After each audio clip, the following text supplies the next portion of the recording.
Okey bang, jujur berapa lama dah abang tengok video saya nak datang sini? Dah setahun dah. Setahun.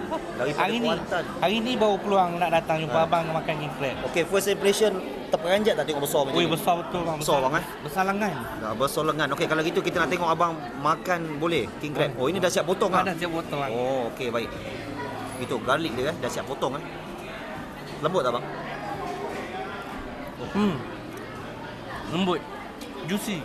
Okey bang, kalau makan ketam ni dengan ketam yang biasa makan, apa beza rasa dia, lembut dia macam mana? Dia punya yang ni lagi lembut. Lagi lembut Lagi lembut, lagi sedap. Lagi jimat dia punya makan. Betul. Tapi ini makan puas dia lagi banyak isi dari kulit dia. Sambal abang dah rasa tak? Dah. Sambal nasi lemak dia kita tengok abang makan dengan sambal nasi lemak. Sambal memang mak-mak punya. Sambal mak-mak. Okey bang, tolong panggil orang Pahang bang.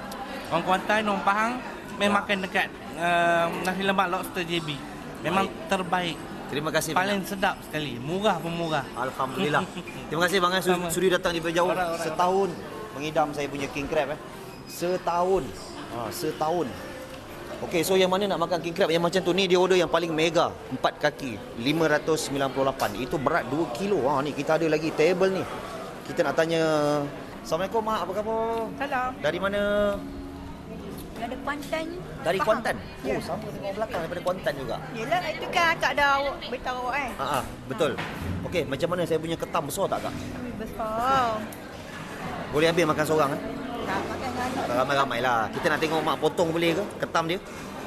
Boleh potong? Jom kita tengok kalau akak tolong potongkan ketam dia, boleh? Mak tu. Ah. Ni tolong lah. Pernah makan ketam ke sebelum ni, king crab besar? Mata tak nampak ni. Besar sangat mak ya. Okey mak, dah berapa lama tengok video saya dah? Tahun ada. Setahun. Oh, masing-masing semua setahun yang tengok Kita tengok abang ada makan nasi lemak sotong. Sambal okey bang? Baik. Tu dia tengok pemotongan king crab.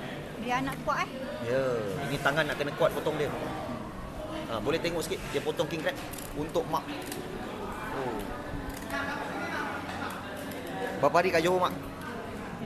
Balik hari. Balik hari. Oh, dari Kuantan balik hari. Semata-mata nak makan sini. Ya, betul. Oh.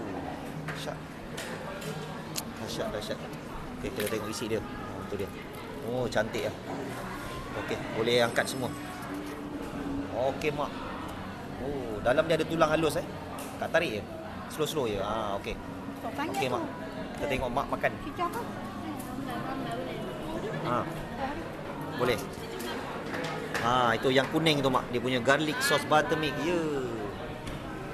Oh, bismillah mak.